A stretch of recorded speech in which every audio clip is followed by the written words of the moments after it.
Yo, what's up, everyone? Came in like a ghost. What's up? It's gonna be a fun week. We got cool. We got me. We got the NFL genius. I'm pretty sure we know we're not happy Eagles fans right now. That's pretty easy to say here, right? So we got a lot going on. Cool from the Eagles Elite podcast. We got Gene from Wire to Wire and a million other shows. I can't keep up with all of Gene, but Wire to Wire is the main one you want to catch him at. And I'm the Godfrey. But Gene, tell him who you are. Start us off with a bang. Me!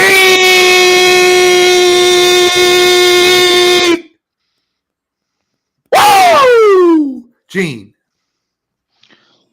That's So quite we a start. Quite a start. I am surprisingly in a surprisingly optimistic mood tonight. I am. And you might think I'm crazy, and that's okay. That's all right. Two things happened on Wednesday, and I want to talk about them. My Number show. one, well, obviously your show. Just kidding. But AJ Brown spoke to the media, and I've never been so invigorated by a guy. Listen, let me tell you something right now. I'm going to apologize to Cool for earlier in the season. Cool, I'm sorry, sir. It's okay. I understand. People After try to hearing this man speak, beat things, and that's why he needed to come out and talk. So I'm glad he came out and talked. after hearing this man speak, I genuinely felt like they're going to get it together. And the comments that, and the most important comments were the comments that he made about Nick Sirianni. Because whether we like the way this team's being coached or not, I hate it right now. Absolutely hate it. I think that I'm invigorated. I'm interested. I'm bought in to the notion that the Philadelphia Eagles are going to turn it around after that press conference. I think, and correct me if I'm wrong, this is just my opinion, that after the game, the blow up, they had a huge fight argument Monday. They sat A.J. Brown down in the office, whether it maybe Tuesday morning, could be Monday afternoon. They had a whole conversation with them. They had a great conversation, and I feel like that the team as a whole had a meeting. I don't know, could be closed doors. No, could be quiet. they had a meeting. Yeah, they did. But I feel like after they had their meeting, I felt like they came out of that meeting like all for one for all, us against the world type attitude, the mentality. When I heard A.J. Brown's press conference, it was like all in the world is right. I don't think they're going to win the Super Bowl. I think that their coordinators as a whole are not good enough. I think that their coach right now is not good enough. I think they need improvement in a lot of places. But I honestly and truly believe, and this is a sneak peek of Godfrey's toys, his pills. I don't know what they're. Hey, But, it kind of came out of nowhere, man. I was a little that's shocked about wild. that. But I think that there was a really nice. I'm working off an Android tablet, so that's how banged up in a game I am with technology. So. It was a great presser, bro. It was a great presser. Cool. What were your thoughts on the presser? What are your thoughts? Obviously, we're going to get in the grades and we're going to talk about that embarrassment of a game versus Arizona. But I'm surprisingly optimistic right now.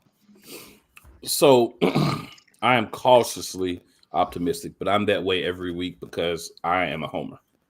Okay. So there's never going to be a time where I'm like, oh, the Eagles just suck and, there's nothing we can do. We can't do this. We can't do that. Talent-wise, we have the ability to win a Super Bowl. Coaching-wise is where our issue is. And I don't think anybody would agree with that unless you're just one of those Arlington football team clowns and maybe one of those Santa Clara football team jokes because, everything's been breaking for y'all pretty much so far. But here's the thing. All jokes aside, AJ's a leader in that locker room. I also, besides listening to that, wow, that's a big difference. I also was listening to Darius Slay. And Slay was talking about how at the end of the day, AJ is one of the leaders in that locker room. He's one of the people that everybody looks up to. We know I've gotten on Slay on the show, and I'm getting a little off topic because you said pretty much everything needs to be said about AJ Brown, right? He did what he needed to do.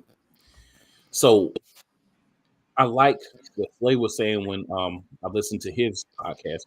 He was talking about how we got to hit more, we got to wrap up, we got to make plays, we got to do things that make sense, and those are the issues, right?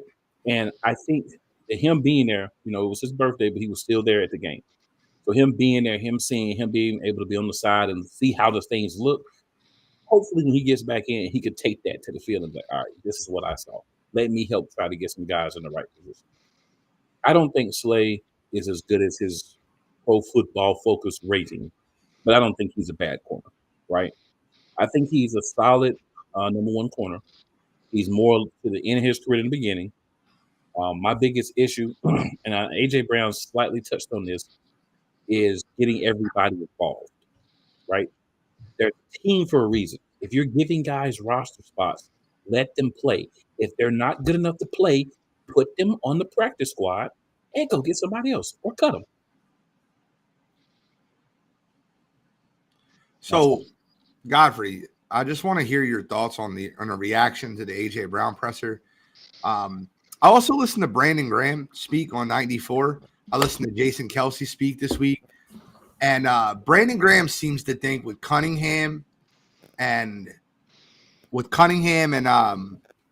Darius Slay coming back this week, he seems to think that it's going to solve a lot of their problems.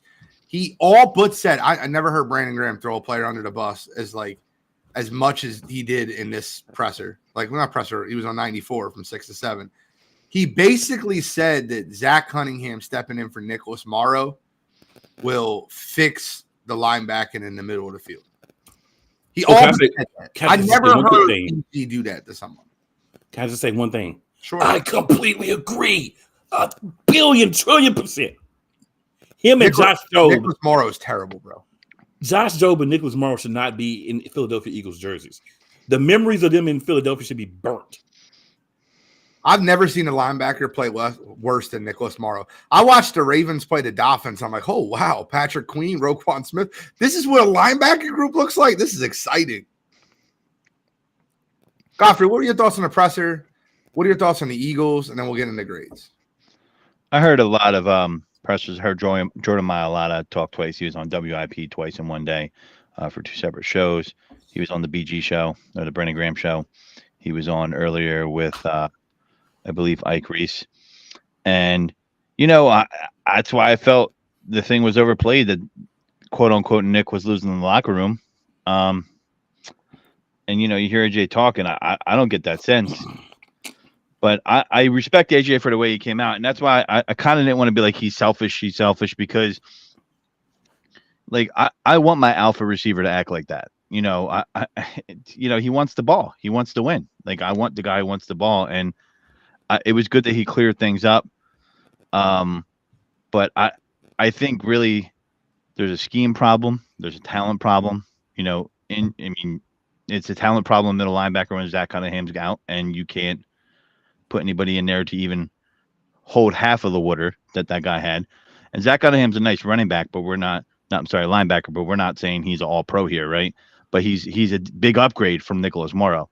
And, the Eagles philosophically for years, they're never going to prioritize that position. So I love the Ravens and watching their linebackers, but we ain't, unless there's a philosophical shift in the organization, they're never going to put that kind of money or resources into that position that the Ravens have.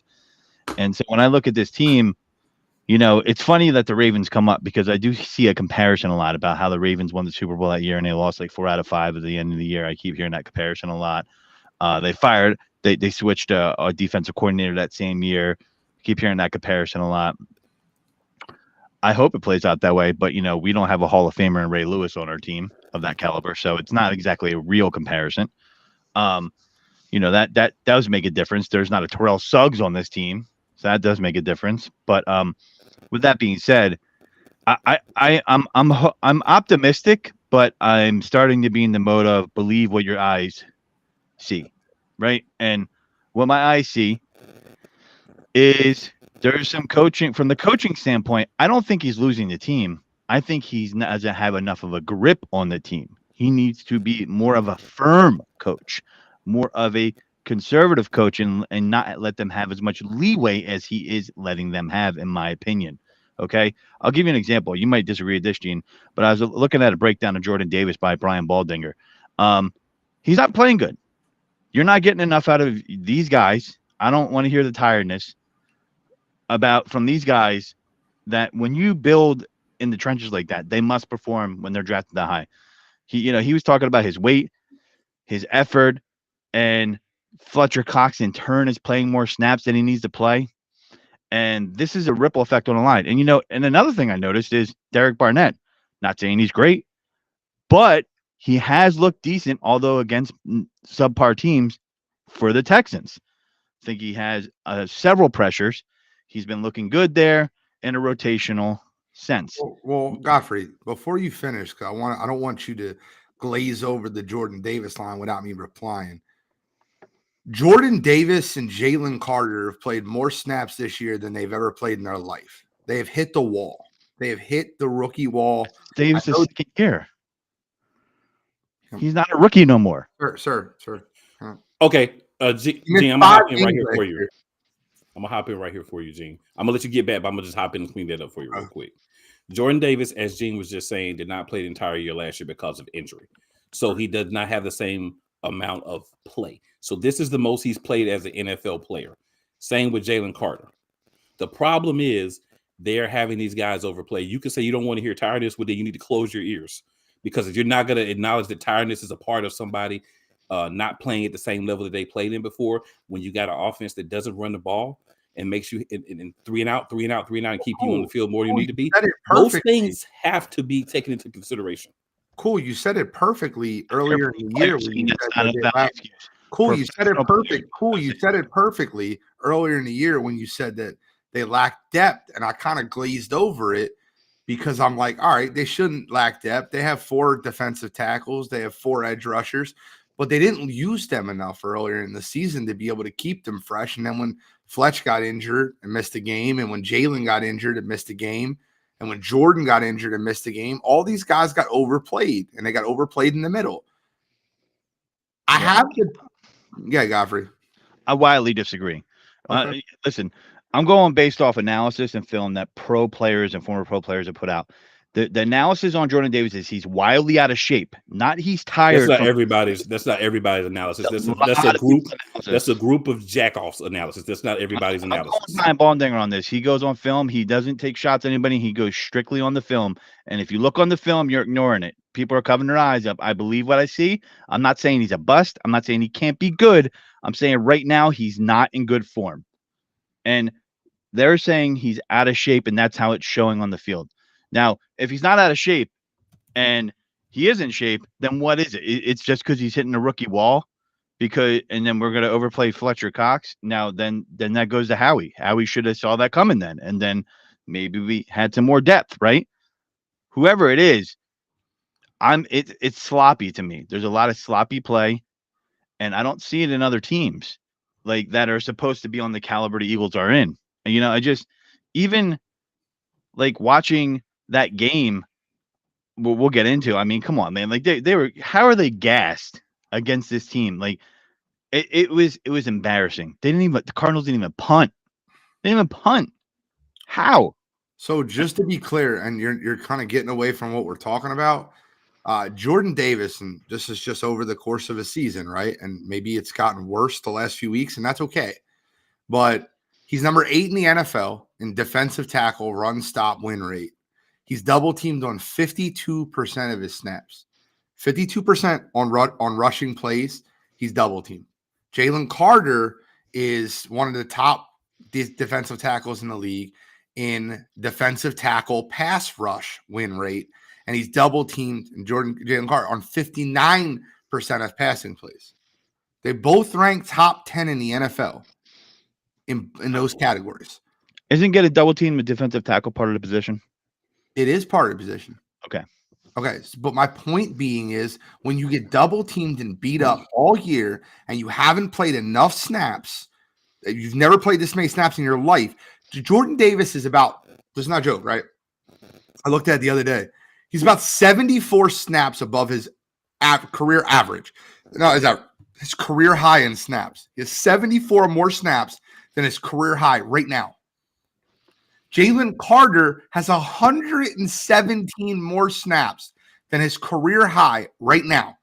And when you're double teamed at more than a 50% rate by NFL linemen, you're going to slow down. I'm not saying it's not their fault. I just think the people that are calling these guys busts are really just not looking at that aspect of the game. I'm not saying they're a bust. I realize. think- I think that they're not in good form right now, and it's we all agree. they're not. Whether It's they're the tired. reasoning. Yeah. I think it's that what Gene said. The thing is, we're having people going in and pulling out particular plays. Hey, look at these 7 plays. Look at how Jordan Davis looks on these 7 plays. But there's no context. See, the problem is this, right? You guys are calling out Jordan Davis and Jalen Carter, and I'm gonna tell you something right now. The biggest disappointment on that defensive line is neither one of them. For the last 5 weeks, Josh Sweat has been non-existent, and I pulled up. I'm ready to feed you. Can we start with defense for grades? We sure can. I've given the defense an F-. It's the worst grade I could possibly give them. Worst, okay? So I pulled up the Eagles PFF grades for the game. So the only Eagles defensive players that scored in the top 10 on their on PFF for the game were Brandon Graham, who didn't play enough snaps, Sidney Brown, who didn't play enough snaps, Moru Ojamu, who played 6 snaps, and Jalen Carter. That's it. They're the only ones. Now, the worst 3, obviously, number 1 was Avonte Maddox, who got beat like he stole something. He was terrible. And that's why his backup should have still been active, because you know it's going to take at least a couple of weeks for him to get back in football shape. And then Josh Sweat, who was second worst on the team. Now, third worst was Ben Summerlin, who didn't play a ton of snaps. But fourth worst at a 41 grade, terrible grade. A guy we all praised last week, and I said, slow down. He has his good games and he has his bad games. And that was none other than Kelee Ringo. Kelee Ringo got beat like he stole something. And when you look at the Eagles' worst 4 defenders by PFF rankings, I don't disagree with any of them. Sweat was non-existent. He's been non-existent for 5 weeks. Mm-hmm. Avonte Maddox, his first game back, he was terrible. He got shredded all across. He's been out there as much as he was. I agree. Is he injured again? Is he on IR, or is he just? No, he's good. Okay. Last I heard, he's good. And then Ben Summerlin, who doesn't play enough. Mm-hmm. But they were the worst 4 players on the Eagles defense. And I'm gonna be honest with you guys. I love the Philadelphia Eagles. I'm gonna have their back fully. I feel like they can right the shift. But I'm telling you something right now. We all looked at Kelee Ringo as a guy like, oh, when Slay comes back, should we even play Bradbury? Or should we start Kelee Ringo? I didn't. Well, that's what I heard from multiple people. And I'm going to tell you something right now. Kelee Ringo is hot and cold. If he has a matchup that he can lock the guy up, he's hot. This past week, even that the game-tying touchdown before the onside kick, he was flat-footed. He was terrible. He didn't even move. One of the worst cornerback performances I've ever seen. And that's what you expect from a rookie. Mm-hmm. Yeah. Great week 2 weeks ago. Terrible week this week. Avonte Maddox comes back. They picked on that man so much. Because I knew he wasn't in shape. And I'm with you. We could combine ours. I'm trying to go E. I'm trying to go G, excuse me. You know what I'm saying? I'm trying to go G. That defense did not make them punt once the entire game. The people that they named, I could have picked at least 3 of those people out just from watching the game without seeing any grades. And this is why I've been moaning and whining all year. Why can't we get the young corners in to get some snaps in games? Why can't we get them some reps so they're prepared for injuries? We got 2 aging corners. They shouldn't be playing as many snaps as they're playing at this point in their career. You should be getting other guys in. And I'm not saying you have to replace those guys this season, but I'm saying why not start getting other guys reps? That was my biggest complaint with Desai. I said I don't hear many times. I don't know if it was a combination of Desai leaving and Slay getting injured that Ricks and Ringo started to get, more work. We also saw, we also had a sighting of Nolan Smith. We even, Van Summeren got in and got some snaps. He wouldn't have got snaps if Desai was there. We know he wouldn't. So my thing is, I like that some of those other guys are getting them, but let's realize that we didn't do what we were supposed to. We failed them as a coaching staff the first 10 or so weeks of the season, and acknowledge that and work with them on these things. Because if you're trying to do anything, which you say you are, you're going to need those guys to be able to play some meaningful snaps. You're going to need everybody on there. Ojomo should be playing. We got a lot of guys on that bench that should be playing. Tupeluto should be getting some snaps. Just in the a rotation. question for you. What defensive interior lineman do you think played the most snaps for the Eagles without looking? I'm gonna probably go with I'm gonna guess Cox without looking. That's fine. What's your guess, Godfrey? I'm going to guess Cox as well. Cox was second on the team in snaps. First on the team in snaps, It had to be Carter then. Milton Williams. Milton, okay. Milton Williams is the most snaps on the team. Oh, for defensive line. Let me ask you another question. Take another stab at it. How many snaps do you think Nicholas Morrow played? Out of a possible 76. 53. Okay. I was going to say 55. 75. He missed one snap. Zach Cunningham, Shaq Leonard played 39. Ben Summeren 14. Patrick Johnson 1. Nicholas Morrow played every snap on the defense except one. So I was going to guess everybody gave it F, right? I mean, there's F minus. There's not that we didn't even need to give a grade because we all knew. That's my thing. Like, Cole, you bring up good points, and I know Jordan Davis isn't by far the biggest problem on this defense. The reason why I bring him up is how, if he's going to construct a team this way, knowing that people could possibly hit a rookie wall because of lack of snaps, he has to better construct depth. We were all celebrating him at the beginning of the season, and at the end, I think he's done a horrible job when I look at the body of work. When I look at the coaches, I think there's a lot of long-term potential, but I think the coaches, and this stems back to the offense too, we'll talk about it. I think they give the players a little bit too much freedom, right? And Desai, not putting in these younger players, I think he was coaching scared, right? So you see Patricia getting there, and he's putting some of the younger guys in. Why is that? Because he has experience, right? Desai was not giving these guys chances to get some legs under them, make some plays. Maybe you don't put Maddox out there as much. Maybe you don't have Bradbury out there. Maddox only had 29 snaps. 29 was, but probably 15 too many. He still left the game injured. He's not. That's why it's at least 10. It's at least 10 too many. That's a small portion of it. But when I look at this coaching staff, I think that's the biggest thing. Like, when I hear, we'll get into the offense and AJ's comments in relation to that, but I think they give them a little bit too much decision-making ability when some players haven't earned it yet. Fletcher Cox, you've earned it, right? Guys like that have earned it. You know what I mean? And so I'm getting. There's a really bad, like scratching sound. I'm just trying to figure out where it's coming from, guys. Get my grade and come back in and come back out. But I'm a minus F, but I will tell you that I really think at the end of the day, this defense is, I think it's a little bit of both. I think it's personnel and scheme.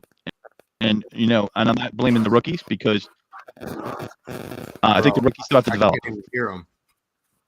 Yeah, we can't even hear you. I got to take him out. I can't hear him. He's just coming through. Let's move on to Mr. Nick Sirianni and the offensive coordinator, Ben Johnson. Where do you have Nick Sirianni and Ben Johnson? I'm going to give them a D. Okay. They did put up 31 points. Well, they didn't put up 31 points because our defense got a pick six. The defense did get 6 of them, but they ran the ball some. Not enough, but at least they made an adjustment an adaptation to run the ball more. I'm being generous with the D based on that. I look at it as a whole, and I'll give them a D also. And I was just trying to like look positively the fact that they scored 31 points, but I give them a D also. I think it was embarrassing. If I'm being completely honest with you, I think that the drive that they had after the onside kick was something that I can't even fathom how that happened. Like, I thought that was just like, what are we doing, right? We get the pass to AJ Brown, then we run the ball, get a holding call, and then it's 1st and 20 for the game on the line. You run QB power, QB draw, and then bubble screen. And get Smitty hurt on a stupid bubble screen that should have never been called. To Gainwell. Why are we calling bubble screens to Gainwell or to it's just I can't watch it sometimes. I can't watch it. So I got a different perspective. I heard on a couple of different shows because I heard it one time and I was like, huh? The Cardinals were very smart. They onside kicked on purpose to give us less field. Yep.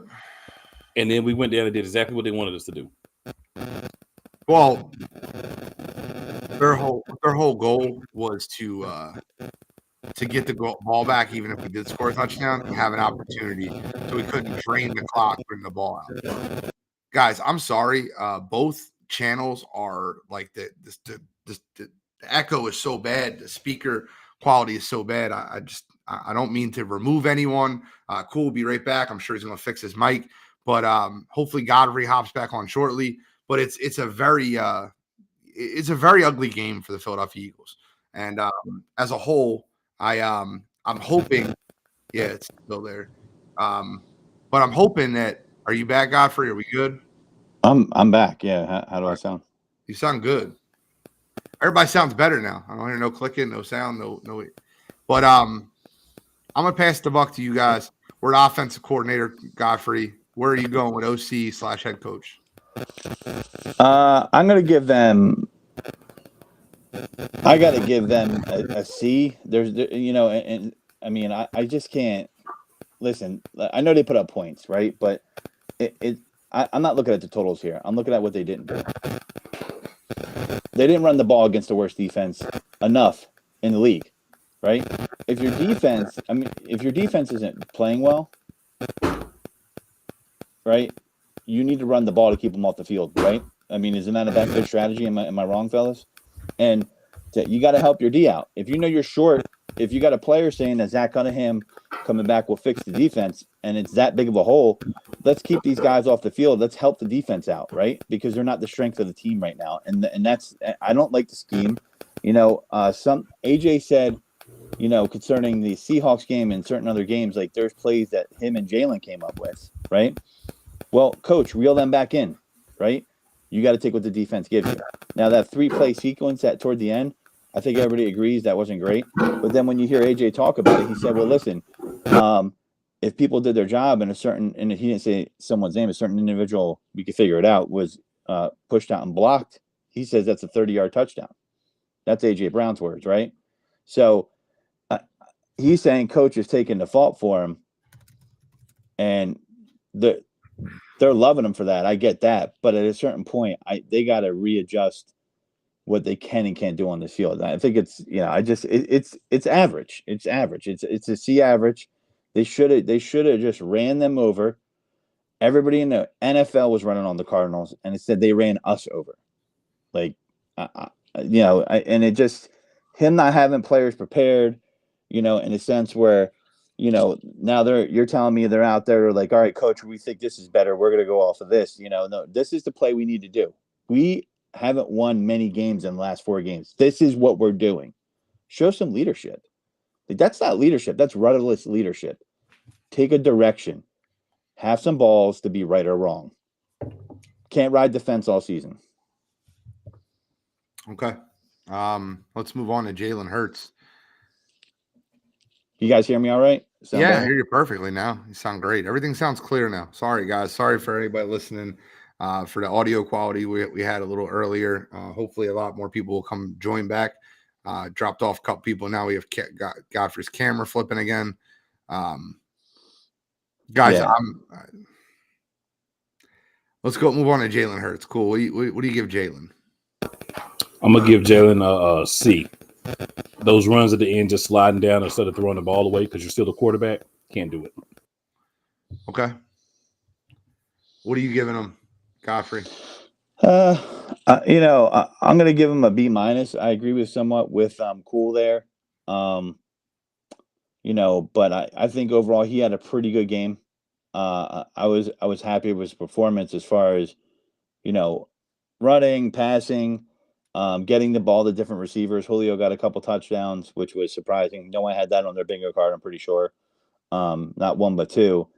But there's some, I'm with Cool there too. The slides, sometimes they're good, sometimes they're not. And I think Jalen, when I look at his play overall this year, what's been inconsistent is his timing of when to execute certain plays or do certain things, like go out of bounds or not go out of bounds, for example.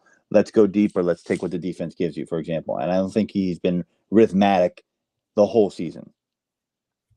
I gave Jalen Hurts an A minus. He was the highest graded player on Philadelphia Eagles on PFF. He scored a 92. He was 18 of 22 in the game for 167 yards and 3 touchdowns. He had a passer rating of 140. They had 6 total drives in that entire game. 6. They scored touchdowns on 3. They kicked the field goal on 1, and then they had the pick 6. They had 2 punts the whole game. If the Philadelphia Eagles defense shows up at all, the Eagles win this football game easily. 6 drives. I can't overlook that. Yeah, for me, they dropped down to a B because when we needed it the most, they shit the bed. And here's the thing that's deceiving about the Eagles stats, right? And Jordan Mailata said it himself. There's 1 or 2 plays that seems to happen in critical drives every stinking time that sets them back and they're not able to rebound. An offsides here, a blown coverage here. Like that's what it's like. One of those things, like, would you rather lose all your games or just be in the middle or win them all? You know what I mean? And I feel like we're right in the middle right now, and they have the ability. That's what's so frustrating about this team, but they just shoot themselves in the foot so often, right? Jordan Mailata talked about he held onto a block too long and it cost him some yards. Might have cost him a drive, right? I mean, he called himself out about that. I mean, that's a pure example of how this team is. They just find the most inopportune time to not execute basic fundamentals. I mean, if you take out the Hail Mary, right? And I told you that the Eagles ran the ball 23 times. They passed the ball 23 times. I told you that Hurts threw 3 touchdowns, only had 5 incompletions, and had 140 quarterback rating. Would you have said, and they scored 31 points? Would you have thought they won or lost? 24. The Eagles team scored 31 points. Oh, I thought you were talking about the offense. I'm just reading you blind resume. Would you think they won or lost? Yeah, against the Cardinals, I would have thought they won. You know what I mean? But I got to be honest. I would have needed to know what the defense did just because I saw what happened with the second half against Tyrod Taylor the week before. Yeah, we were up 21-6 at the half, right? Yes, 21-6 at the half. I mean, I was thinking the game was over. I mean, I shouldn't do that with this defense, but I was like, okay, we're going to come out and it's just, I can't explain it, but this team is, that's why it's so frustrating. I'm feeling optimistic because of their accountability, but everything's talk, man. I need to see them put it to action on the field. Do it. Be about it. I don't want to hear this fucking meeting talk. I don't want to hear, oh, this, player said this, or we don't like the play call talk. Do it. Be a professional. Do it, man. And everything's fucking talk. Like, do it. Okay. Let's get into the New York Giants. Let's get into the midgets. We're playing up in MetLife, place where a lot of players get injuries. to field it. Knock on wood right now, Gene. God damn it. Knock on some piece of wood. I don't need to. The Eagles put themselves in this position to have to play this week. They're going to have to play. I don't care what Nick Sirianni says about resting players. You have to play. You have to have some momentum going into the playoffs. The New York Giants have been playing actually good football with Tyrod Taylor. They've looked really good. Got to talk about that. What do you think the key to victory is for the Eagles defense versus the Giants offense? Cool. I'll start with you. Cover somebody. Hit the quarterback. Get some sacks. Get some hurries. Wrap up and tackle. Fundamental football. When you see a game in person and you're high up versus TV, it's a little bit different of a viewing angle. You can watch it later on. And when I was watching the Giants game in person, and I was seeing Shaq Leonard out there and them playing, they got to be disciplined in where they're at on the field. I just see too much sloppiness. And the reason why I say that is, Tyrod Taylor, yeah, he's got an okay arm, but he's got to extend plays. He's a capable quarterback of running the offense, and you can't. That's a perfect example. Like the end of that game, what happened? Was that Reed Blankenship, if I'm not mistaken, with the Darius Slayton touchdown? Yeah. I mean, it's basic fundamental. Get out of your break earlier. Play football. Like, I hate to sound vanilla with it, but like all they got to do against this, because this is not a good team, play their game. Like, let's get after their quarterback. I mean, that O-line's not good on the Giants. Like, we need some sacks. We need to play the way they need to play the way they're capable of. You know what I mean? And all they got to do is play disciplined football. Don't shoot themselves in the foot. Be where they're supposed to be on the field. Play your assignment, and mistakes won't happen. I mean, look at the Giants game. It was mistakes. Special teams. Darius Slayton catching a bomb that he had no business catching, right? They knew at that time of the game that they had to be going for points because they were that far down. Like, and not giving up free points. Let's stop doing that, right? Like, the pick six, that wasn't Jalen's fault, but Dallas, like, I know you fell, but listen, man, you got to be prepared for that. Like, I'm sorry, man. Like, I'm done with the excuses. If Dallas can't handle our field, man, I'm scared, with the MetLife field. So he better handle that better. I think it'll be an interesting game. I'm looking forward to it. The Eagles defense has a challenge ahead of them, 5-man defensive front. I agree with Stu. I think they should need to play a 5-person D-line. Make sure they're containing Tyrod Taylor and making him beat you with his arm.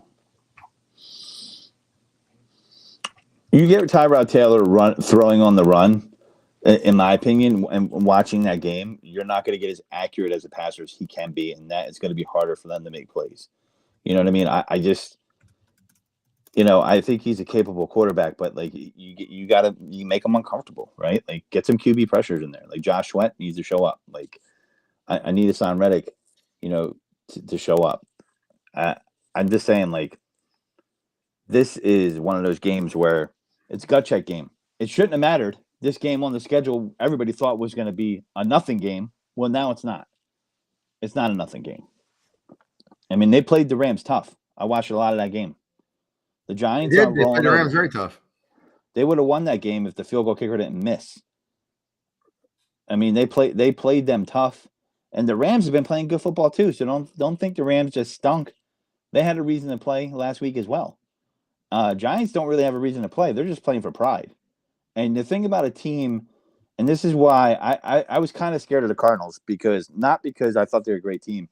They're playing. They don't have anything. They're playing with. We have nothing to lose, right? Like, when the Eagles only got that field goal, I was like, oh shit. That they don't have any fear in their hearts because there's no playoffs on the line. There's an advantage to playing like that. They're playing with house money. It doesn't even matter to them. They want to. They're just playing ball. You know what I mean? So there's no pressure on them. So listen. That's a wounded team is hard to beat sometimes. And when, we went to overtime, man, I was like, oh boy. Not overtime, I'm sorry, but when you know what I mean? When I'm feeling that way about the Giants too. Like the Giants aren't, they're not a good team, but they're not laying down, man. They cannot take this team lightly. I don't think they will. I don't But think they're taking anybody lightly, bro. They just lost to the 3-12, now 4-12 Arizona Cardinals. Well, what do you think?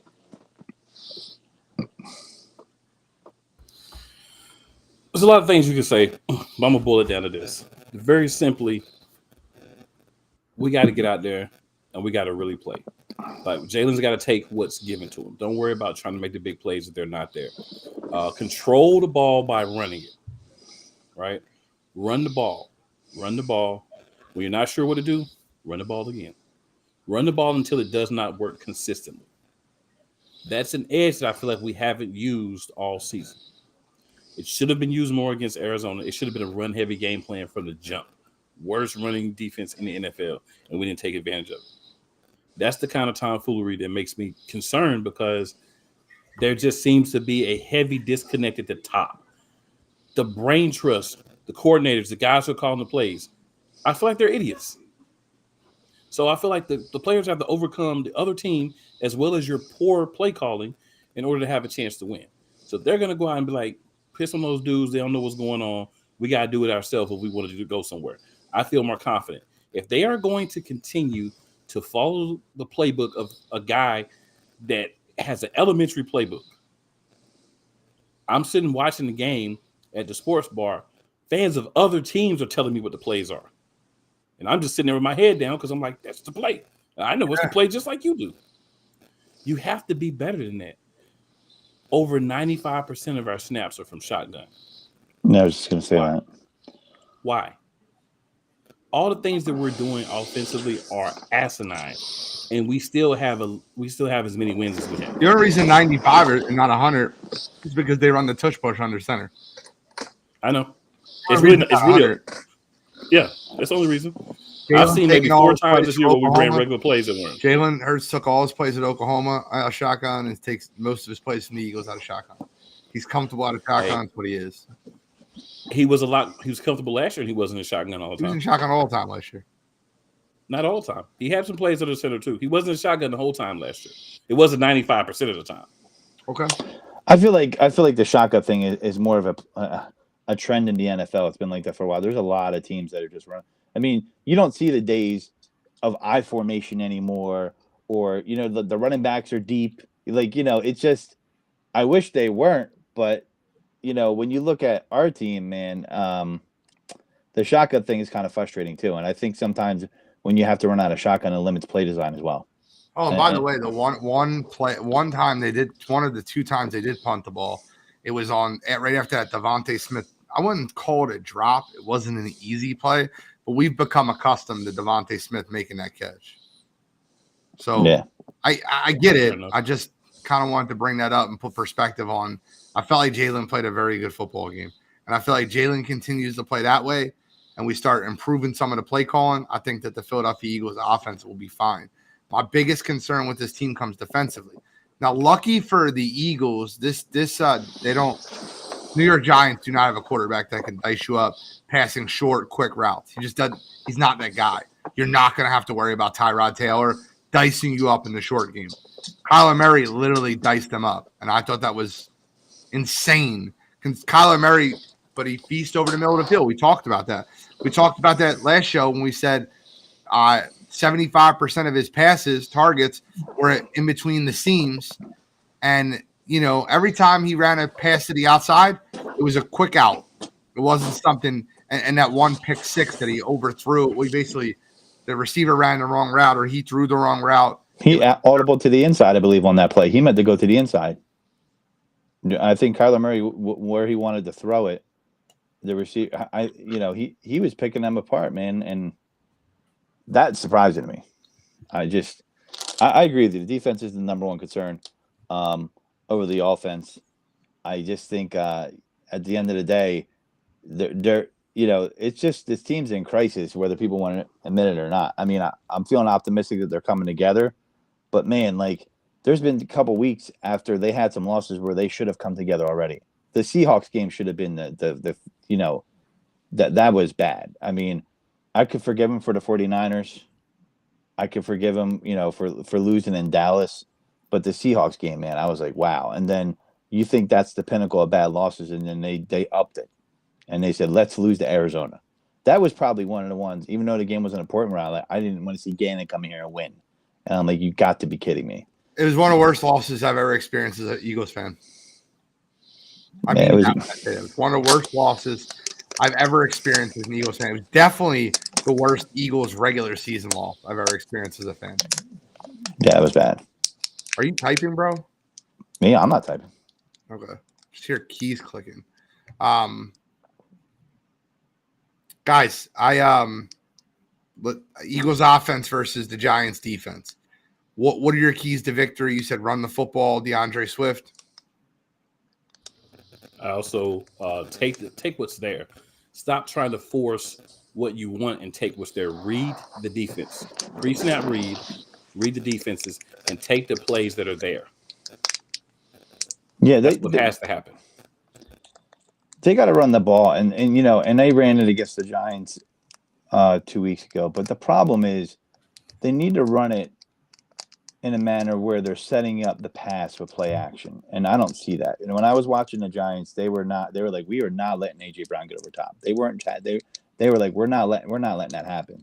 They were scared to death to bring that safety up to the line. Like, they were not doing it because of that. And I'm watching it. I'm watching it happen. And you got to suck that safety in and run that ball and set up the play action. Like, I run to set up the pass. I mean, I know it's not a novel concept, but that's what they need to do. I believe they have to pass, but they could run against this team. This team can be had, right? We know this. We've seen this team, but Thibodeau's playing well. They're playing above their heads right now on that D. They're not as bad as people think they are on defense, the Giants.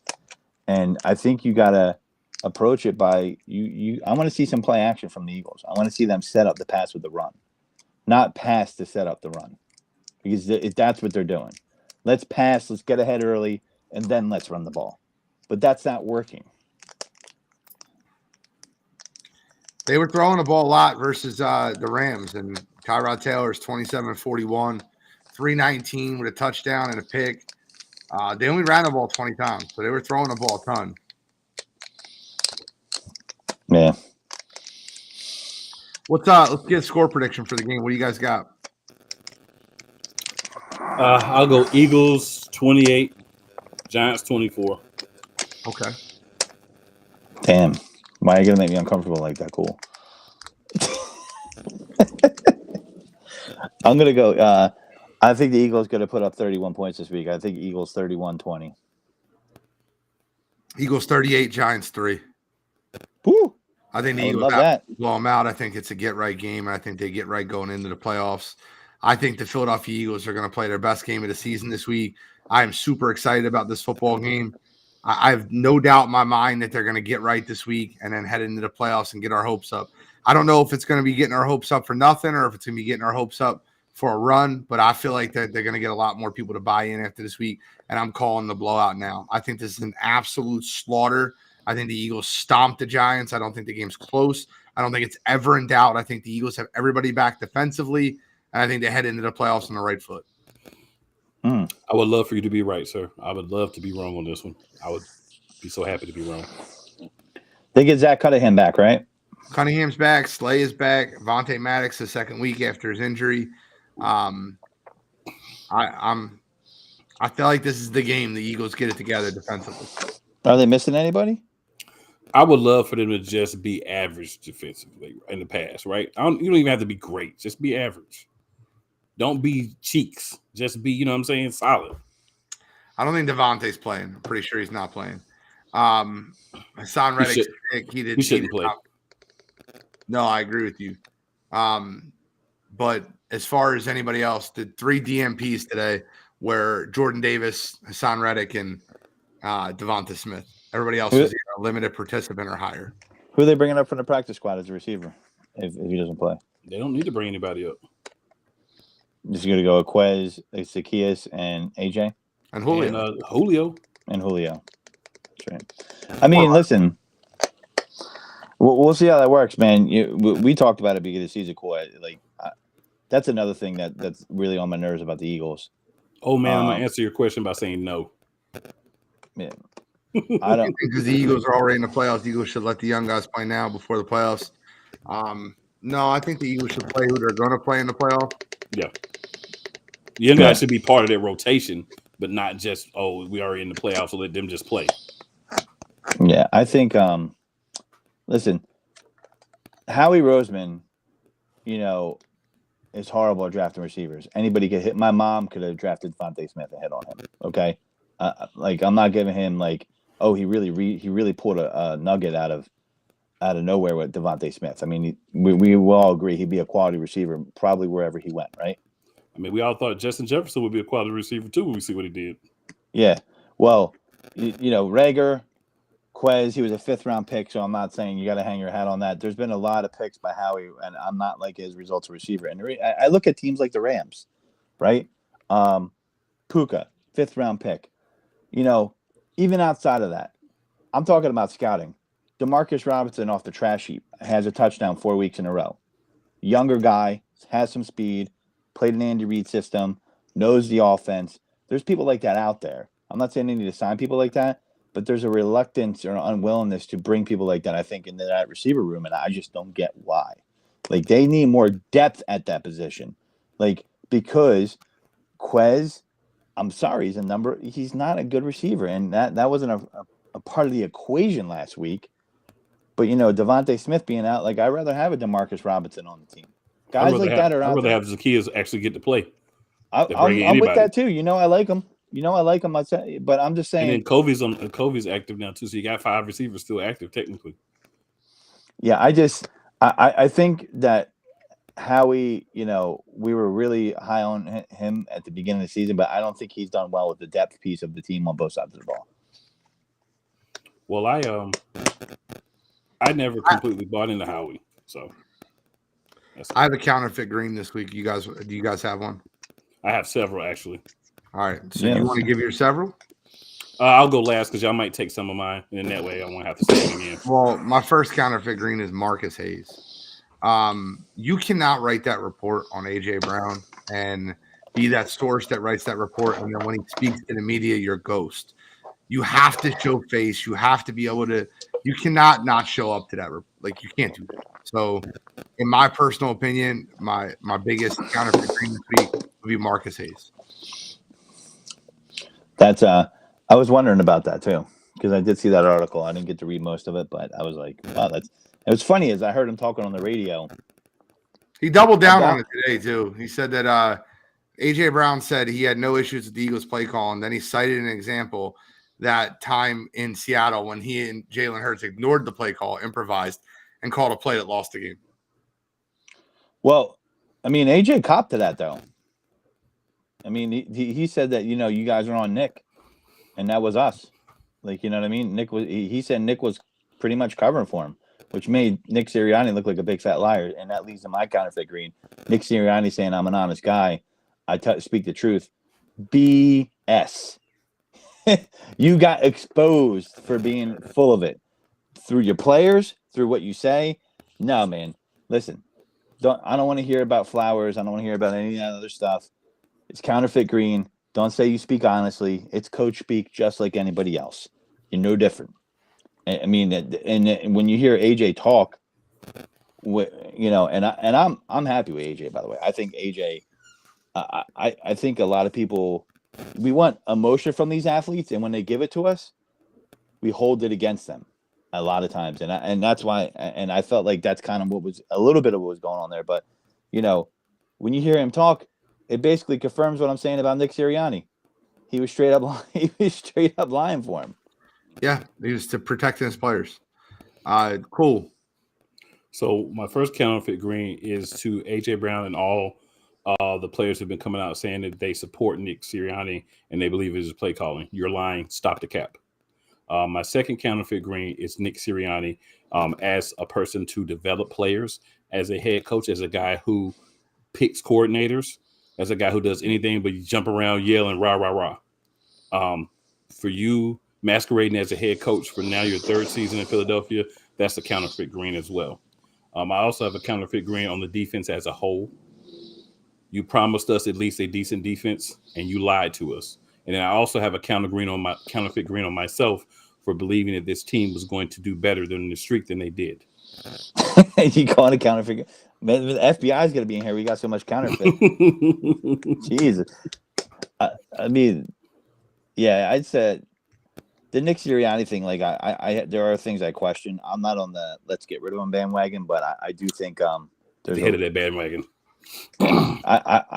I'm a big believer in stability is what makes good franchises. I don't know if I'd be willing to pull that trigger yet, but I will say Stable idiot is not going to build a franchise. A stable idiot isn't. Yeah, and I mean, is he picking his coordinators? Is he not? I don't know, man. Like, I guess after winning the Super Bowl, Yes, you the think Eagles he'd would be be in able a to. better spot. Yeah. With Doug EP as their coach. The Eagles would be in a better spot. So my But see, only, people my say only thing that- about that, man, is the guys that he wanted to bring in coordinators may be worse than what Nick actually brought in. Sure. All right, guys. I mean- Any final thoughts before we wrap up? If you didn't watch Eagles Elite last night, you might want to go watch it. We had a good time exercising our frustration on camera and kind of getting it out so that we could prepare ourselves for hopefully what's going to be a decent playoff run. Godfrey, any final thoughts, brother? Hey, man, listen. We don't know, enjoy watching the games. The reason why we watch them is we think we know what's going to happen, but we don't. Well, I'm going to enjoy watching this Sunday because I think the Eagles turn it around. And let me be your beacon of hope. Let me be your voice of reason. I've been negative on this show for 5, 6, 7 weeks, and I feel this sense of optimism coming around. And I'll tell you right now, man, I've never been sold so much after listening to Oppressor. Hopefully he doesn't make an ass out of me, but A.J. Brown sounded to me like that team's taking a turn. That's all we got for you this week. Cool McCain, Eagles Elite Podcast. Make sure you listen into what they did last night. D. Godfrey taking it deep. And I'm the NFL genius, Gene Walzek, and we